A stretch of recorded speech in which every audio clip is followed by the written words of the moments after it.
My Sankofa table presents a mini upside-down apple walnut spice cake. Hey family, welcome back. Thanks for tuning in. Today I have a special guest in the kitchen. This is my youngest son, Jordan, and he has a message for you, so listen up, please. Go ahead, Jordan. Make sure you subscribe to the channel and leave a like and a positive comment and share it to your friends.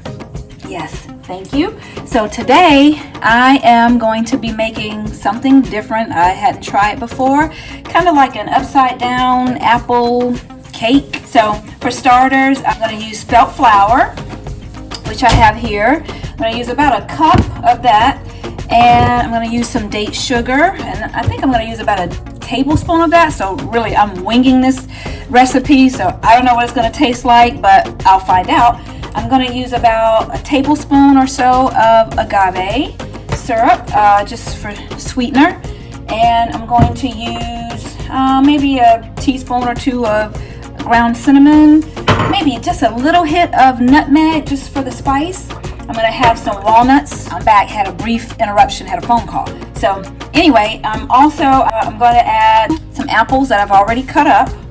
And I cut up 2 apples, and this is my third one. Not sure if I'm going to need it, but if I do, it's already washed off and peeled.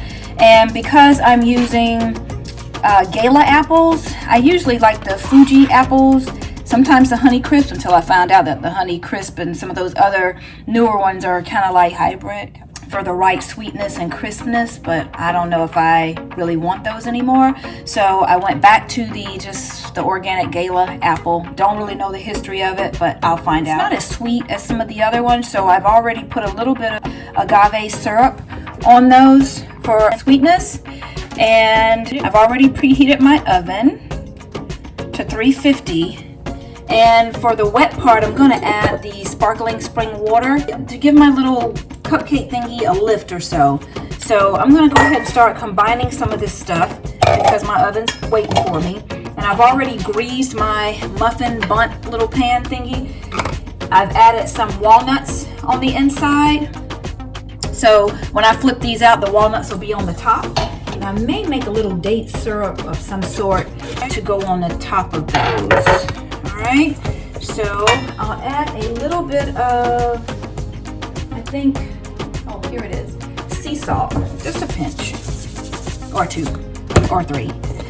Pinch of sea salt, and I'll add the cinnamon in here, maybe end up being about a teaspoon. And like I said, just like a pinch or 2 of the nutmeg, and I'm going to stir that around.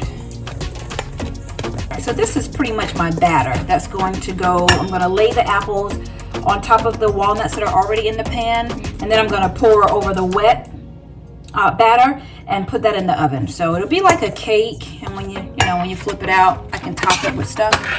So I'm not going to measure this sparkling spring water. So it'll probably end up being about a cup or so. We'll see. So I'm just going to eyeball it to see how it's shaping up in terms of thickness. Okay, so maybe this is a little over a cup. Give that a stir. And for moistness, I could either mash up a banana, or put in some coconut oil, or some coconut butter. See, my batter is a nice consistency. Nice, not too thick, not too thin, but kind of like a pancake batter almost. So I'll mash out some of the lumps. Add the agave, which I probably should have added already, but I'll add the agave in there. And I'll add just a tad bit of grapeseed oil so that it's not dry. I'll add that in there, give it a mix. If you find that your batter gets too loose, like right now I've loosened it back up some, I may add just a tad bit more of the spelt flour. About another tablespoon. just to thicken that back up. Give that a mix. Okay, so now it's good and mixed. Don't really want to over mix it. I'm going to go in my pan now with the apples, give them a stir since I already put a little bit of cinnamon and a little bit of agave on those. I'm going to arrange the apple slices over the walnuts.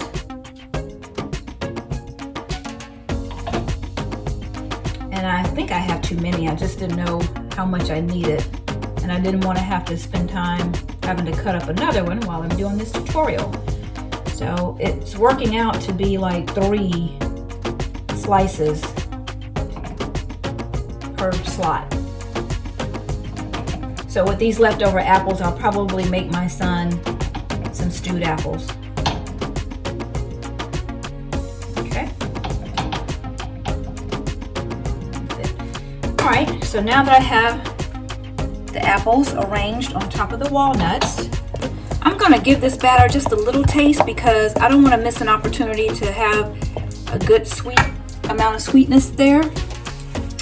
And I forgot to add a little bit of the organic vanilla flavoring. Again, I don't really like using this. I prefer the powdered one, but I have a hard time finding that now. I can't even find it not straight up like I used to find it in the spice section of Whole Foods. They stopped selling it, so I'm down to the extract, which has alcohol in it, and I don't really like that.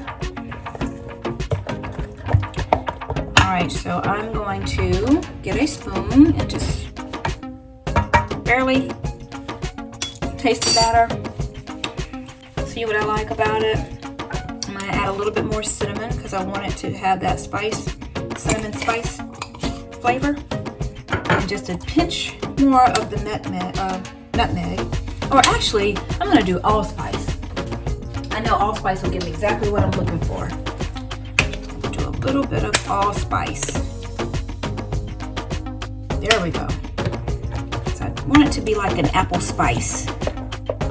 Right? I think I'm good now because I'm going to go on the top with some date syrup that I'm going to make using the date sugar and coconut milk. So right now I'm just going to evenly pour this over the apples and put this in the oven. I really don't know how long to bake it, but I'll start off with maybe 20 minutes, might get it.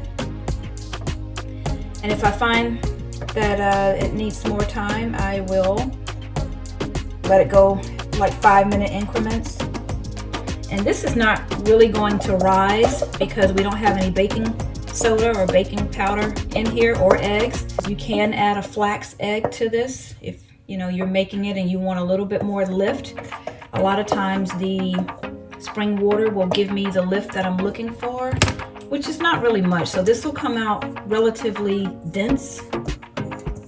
So it's not going to be like your traditional cake batter, but it should be pretty good though. All right, so I have all of that in there, and wow, I did that perfectly in terms of measuring it out. And so this is what we have. We have all the slots filled up. Give it a little shake for evenness. Put it in the oven, 350. I'm going to set the cooking time, let's say 20 minutes for starters. And then I will come back and show you guys what we have and let you know if we need to extend the time. Okay? Well, I'll see you shortly. Hey family, I am back, and I actually let these cook for 20 minutes for starters, and then I wasn't sure if they were done, so I added another 5 minutes on, and then I put the toothpick in there and it came out clean. So then I thought, okay, so they're done. I've already scooped out 2 of them to plate them. So I did go ahead and loosen up the edges so that I can scoop out the other ones. I have it on the plate, and as you can see, the walnuts and some of the apple coming through. Okay, and I did stew some apples for my son, so I will probably just spoon a little bit of that over it. That's it. I am all done, and I hope you guys enjoyed the tutorial. Thank you for coming along the ride with me. I'm drinking on a little bit of lime in orange water, spring water infused. And I'm getting ready to enjoy this delicious dessert. So stay tuned for photos of the outcome. Thank you for tuning in. Don't forget to comment, like, share, subscribe, and everything to stay abreast of what I have coming up in future videos. And until next time, I will see you in the next video. Bye.